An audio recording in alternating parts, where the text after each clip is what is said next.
맹청의 신당 그 어두운 기운 속에서 강철은 풍산의 몸에 깃든 팔척귀와 마주하고 있었다. 팔척귀는 눈동자에 짙은 화기를 품고 인간의 목소리가 아닌 깊고 울리는 낮은 소리로 강철에게 말을 걸었다. 내 놈이 왜 나를 공격하느냐? 나는 너의 적이 아니다. 강철은 숨을 고르며 겨우 팔척귀의 소나기에서 벗어나려 했지만 야광줄을 쓰지 않은 채로는 힘의 균형조차 맞출 수 없었다. 그의 눈가에 식은땀이 맺히고 손가락 끝까지 저릿한 기운이 퍼졌다. 그러나 그 눈빛만은 흔들리지 않았다. 강철은 맞붙은 눈을 비껴보지 않으며 말했다. 너를 막지 않으면 열이가 위험해. 팔척귀는 그 말을 들은 듯 말문을 잠시 멈추고 몸을 천천히 낮췄다. 그리고 말했다. 그 아이를 지키고 싶다 너도? 나도 그랬다. 그날 내가 불에 타오르기 전까지.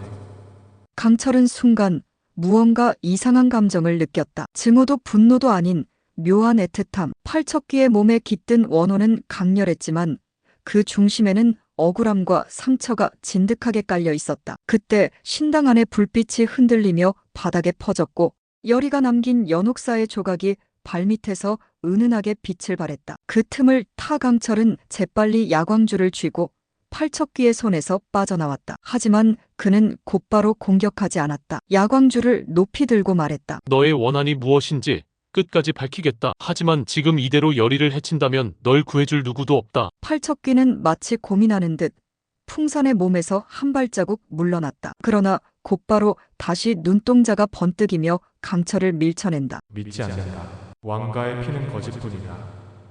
강철은 벽에 세게 부딪히며 바닥으로 구르지만 야광주 덕분에 치명상은 면했다. 그 순간 제일이 몰래 들고 온 부적을 강철에게 던졌고 강철은 그 부적을 손에 쥔 채 다시 일어섰다. 그럼 내가 증명하지. 내가 누구에게 원한을 품고 있는지 내 손으로 밝혀줄 테니. 팔척귀는 강철을 뚫어지게 바라보다가 다시 풍산의 몸을 휘감아 연기처럼 사라졌다. 신당 안의 어둠도 함께 걷혔다. 팔척귀의 정체, 열흘 안에 밝혀내지 못하면 모두가 죽는다. 한가운데 야광주의 잔열만이 공중을 미약하게 떨게 하고 있었다. 짙은 화기 속에서 강철은 팔척귀에 의해 신당벽으로 내던져진 뒤였다. 숨은 거칠고 온몸엔 상처가 퍼져 있었지만 강철의 눈빛은 여전히 살아있었다. 팔척귀는 풍산의 육체를 빌린 채 허공을 유영하고 있었다. 그 기운은 신당 전체를 짓누르고 있었고 불길한 소리가 사방에 퍼졌다. 하지만 강철은 끝까지 버텼다. 열이가 어딘가 이 어둠 속에 있을 터였다. 열이야 들리면 대답해. 널 데리러 내가 왔어.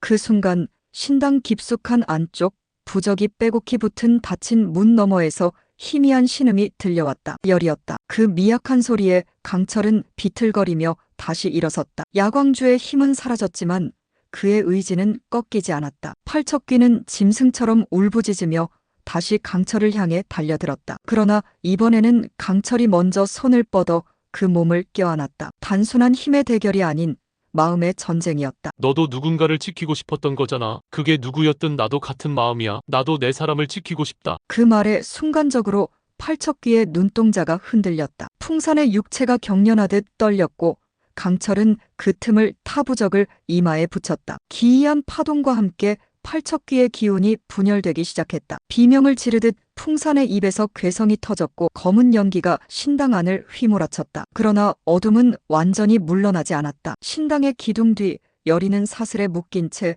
무릎을 꿇고 있었다. 팔척귀는 마지막 힘으로 열이에게 달려들었고 그 순간 강철이 몸을 날려 그 앞을 가로막았다. 그만둬. 그 아이는 내 원한과 아무 상관없다. 너의 분노는 이제 누구도 막을 수 없다. 그러니 나라도 끝까지 막아야겠다.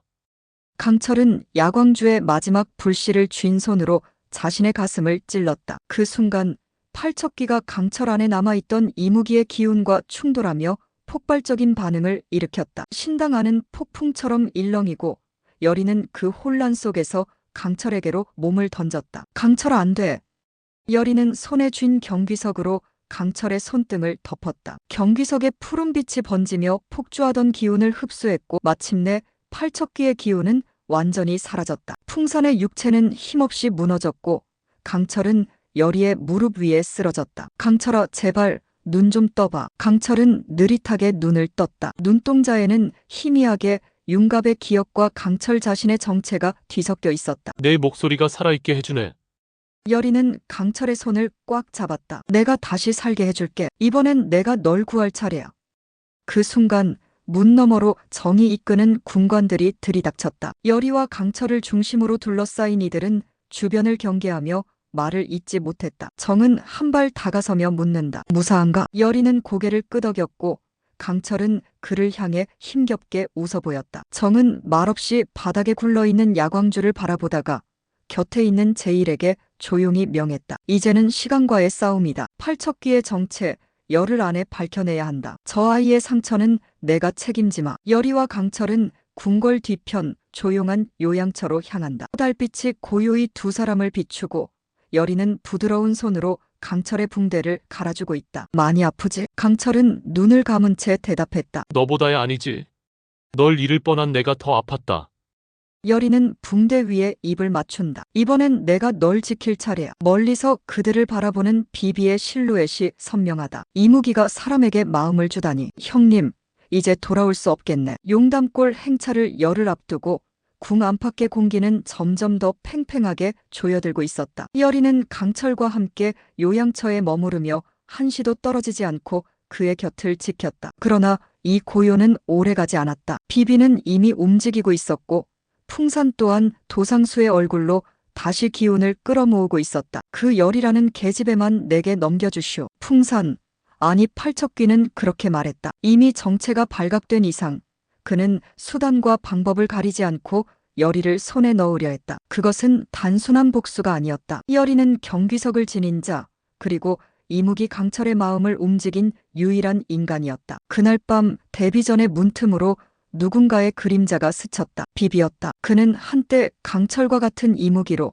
그와 생사의 길을 함께 걸었지만 이제는 달랐다. 그에게 강철은 동료가 아닌 점점 인간이 되어가는 배신자였고 여리는 그 타락의 근원이자 제거해야 할 변수였다. 이무기 강철이에서 너무 멀리 가버렸어. 열이 그 계집아이 때문에. 비비는 독백했다. 그 말 속에는 배신, 분노, 그리고 어쩌면 슬픔마저 스며 있었다. 하지만 그의 손엔 맹독이 묻은 작은 단도가 쥐어져 있었다. 그것은 인간도 이무기도 견딜 수 없는 독을 품은 물건이었다. 비비는 도상수, 풍산을 찾아갔다. 두 존재는 깊은 어둠 속에서 조우했다. 둘 사이에는 인간에 대한 혐오와 그럼에도 인간에게 끌려버린 강철에 대한 질투가 짙게 깔려 있었다. 그냥 죽여라. 그 계집아이. 강철이 뭐라 하든 후회 따위 남기지 말고. 비비의 말에 팔척귀는 미묘하게 웃었다. 그럴 순 없지.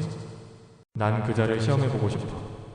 정말로 인간을 지키려 하는지, 그 인간의 목숨 앞에서 무엇을 택하는지. 며칠 후 여리는 강철을 따라 다시 맹청 근처를 조사하던 중 홀로 납치되고 만다. 비비와 팔척귀의 함정이었다. 강철은 뒤늦게 사실을 알고 맹청으로 달려갔다. 신당 내부 촛불 아래 여리는 기둥에 묶여 있었다. 눈빛은 두렵지만 고개는 꺾이지 않았다. 팔척귀는 여리의 앞에 서서 강철을 기다렸다. 왔구나. 윤갑 아니 강철. 강철이 들어서자 비비도 모습을 드러냈다. 두 이무기, 하나의 인간, 세 존재의 숨소리가 공기 중을 갈랐다. 그 아이를 놔라. 놔달라면 너는 뭘 줄 수 있는데? 팔척귀는 물었다. 비비가 중간에 나섰다. 형님, 넌 이미 너무 멀리 갔어. 돌아올 수 없는 선을 넘었지. 널 위해서라도 이 아이는 없어져야 해. 강철은 그 말을 들으며 망설임 없이 자신의 가슴에서 야광주의 파편을 꺼냈다. 아직 남아있던 한 조각. 그는 그것을 바닥에 던지며 말했다. 필요하다면 나의 마지막 힘까지 줄게. 하지만 그 아이는 안 된다. 그 순간 여리가 소리쳤다. 강철아, 하지마. 나 때문에 그런 선택하지 마. 강철은 미소 지었다. 내가 지금 널 지키는 건 인간이기 때문이야. 팔척귀는 이를 갈았다. 그는 마지막 시험을 강철에게 던졌다. 여리의 목에 단도를 들이대며 그의 분노와 이성을 동시에 흔들었다. 한 번만 더 이무기의 본능을 드러내 보이지. 네가 정말 인간의 마음을 가졌는지 증명해봐. 강철은 숨을 몰아쉬며 눈을 감았다. 그리고 곧 다시 떴다. 그 눈엔 분노 대신 맑은 슬픔이 비쳤다. 그만하자, 팔척귀. 넌 누구보다도 외로웠던 존재였다. 하지만 이제 나도 너를 놓아줄게. 강철은 마지막 부적을 꺼내 팔척귀에게 붙였다. 동시에 여리는 입에 문경귀석을 강철에게 던졌다. 경귀석은 이무기에게 치명적이기에 여리 또한 망설였지만 지금 강철을 구할 방법은 그것뿐이었다. 그것이 닿은 순간 강철은 짧은 고통의 비명을 지르며 쓰러졌고 동시에 신당 안은 푸른 빛으로 물들었다. 팔척귀는 괴성을 지르며 연기처럼 흩어졌다. 도상수의 몸은 기절한 채 쓰러졌고 비비는 이를 악물며 신당을 빠져나갔다. 여리는 묶인 채 눈물을 흘렸고 강철은 고통을 견디며 몸을 일으켜 그녀를 풀어주었다. 끝났어. 널 다시 잃을까봐 무서웠어. 그러나 끝이 아니었다. 뒤편 감시하던 이화성의 시선이 차갑게 두 사람을 응시하고 있었다. 사랑은 구원이 될 수도 파멸이 될 수도 있다. 다음화도 기대해 주세요.